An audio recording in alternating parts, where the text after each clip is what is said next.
ചില വാർത്താ ഏജൻസി. എന്തായാലും ഗൌരവമായിട്ട് പബ്ലിക് അക്കൌണ്ട്സ് കമ്മിറ്റി കേരളത്തിലെ ദേശീയപാതയിൽ ഉണ്ടായിട്ടുള്ള തകർച്ച ചർച്ച ചെയ്യും. എല്ലാ പ്രധാനപ്പെട്ട ഉദ്യോഗസ്ഥർ ഈ യോഗത്തിൽ എല്ലാവരും ഉണ്ട്. പ്രതീക്ഷിക്കുന്നത് transport secretary, national highway authority of India chairman, മെമ്പർമാർ അടക്കമുള്ള എല്ലാ പ്രധാനപ്പെട്ട ടോപ്പ് ഉദ്യോഗസ്ഥന്മാരാണ് പങ്കെടുക്കുന്നത്. ഇതിലെ പ്രതിപക്ഷം എന്നല്ല PAC എന്ന നിലയ്ക്ക് ചെയർമാൻ കാണുന്നത്. അല്ല, അത് തീർച്ചയായിട്ടും നമുക്ക് വിവരങ്ങൾ ശേഖരിക്കണം.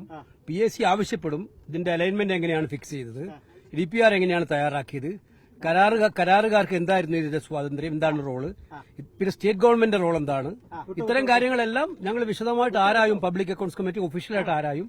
അല്ലാതെ ഒരു കമ്മിറ്റിക്ക് മുമ്പ് ഒരു നിഗമനത്തിലെത്താൻ ഞാൻ ആഗ്രഹിക്കുന്നില്ല. ഞാൻ ഇന്നലെ ആ പ്രദേശം വിസിറ്റ് ചെയ്തിരുന്നു. കണ്ട് എന്തൊരു കാഴ്ച. സത്യത്തിൽ ആ റോഡ് പൂർത്തിയായിട്ട് ശേഷമാണ് ഇത്തരമൊരു അപകടം നടന്നിരുന്നുവെങ്കിൽ നമുക്ക് ഊഹിക്കാൻ കഴിയാത്തവണ്ണമുള്ള കാഷ്വാലിറ്റി അവിടെ ഉണ്ടാവുമായിരുന്നു. അത്രയും ഭീകരമായ കാഴ്ചയാണെന്നല്ലേ നമ്മൾ അവിടെ കണ്ടത്. വീഴ്ച ഉണ്ട് എന്നുള്ളത് ആദ്യ കാഴ്ചയിൽ തന്നെ ബോധ്യപ്പെടുന്നു. തീർച്ചയായിട്ടും. അതിനുശേഷം എനിക്കിപ്പോ നമ്മൾ ഈ കമ്മിറ്റി ചർച്ച ചെയ്യുന്ന വാർത്ത നിങ്ങളൊക്കെ കൊടുത്തതിന്റെ ഭാഗമായിട്ട് കാസർഗോഡ് നിന്നും കണ്ണൂരിൽ നിന്നും ആലപ്പുഴയിൽ നിന്നും പല ഭാഗങ്ങളിൽ നിന്നും ദേശീയപാതയിലെ വിള്ളലുകള്, തകർച്ചകള് ഫോട്ടോ അയച്ചു തരികയാണ് ആളുകൾ. അപ്പൊ ഇത് ഗൌരവതരമായിട്ട് ചർച്ച ചെയ്യണം. കാരണം ഇതിന്റെ കേരളത്തിന്റെ സാഹചര്യങ്ങൾ അനുസരിച്ചിട്ടാണോ ഈ അലൈൻമെന്റും DPRും ഫിക്സ് ചെയ്തത്, അതിൽ എന്താണ് അതിനകത്ത് നടന്നത്, ഇത്തരം കാര്യങ്ങൾ വിശദമായ പരിശോധന ഞങ്ങൾ നടത്തും.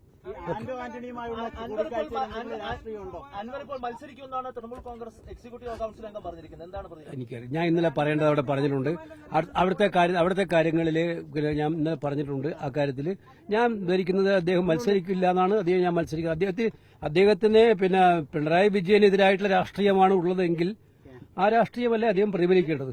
അങ്ങനെയായിരിക്കുമെന്നാണ് നമ്മളെല്ലാം പ്രതീക്ഷിക്കുന്നത്. അവസാന അഭയം കേസിയാണ് എന്നാണ് PV അൻവർ പറയുന്നത്. അതുകൊണ്ട് നമ്മൾ അല്ലല്ല ഞാൻ അതിനകത്ത് നമുക്ക് പാർട്ടി UDFന്റേതായ സിസ്റ്റംസ് ഉണ്ട് കേരളത്തിന്. കോൺഗ്രസ് പാർട്ടിക്കുടേതായ സിസ്റ്റംസ് ഉണ്ട്. ആ സിസ്റ്റം അനുസരിച്ച് എല്ലാവരുമായിട്ടും കൂടിയാലോചിച്ചിട്ടാണ് കാര്യങ്ങൾ തീരുമാനിക്കുന്നത്. എവിടെയെങ്കിലും ചില കമ്മ്യൂണിക്കേഷൻ ഗ്യാപ്പുകൾ ഉണ്ടെങ്കിൽ അതൊക്കെ പ്രശ്നം പരിഹരിച്ച് മുന്നോട്ട് പോകും എന്നുള്ളതാണ് ഇന്നലെ ഞാൻ പറഞ്ഞത്. അത് തന്നെയാണ് റിപ്പീറ്റ് ചെയ്യുന്നത്.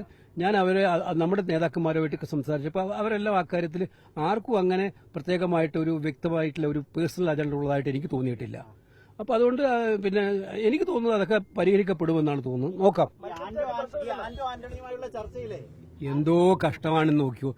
എന്റെ കൂടെയുള്ള എന്റെ കേരള MPയുടെ കൺവീനറാണ് ആന്റോ ആന്റണി വരുന്നത്. ഒരു വാർത്തയാണോ എന്നെ കാണാൻ വരുന്നത്?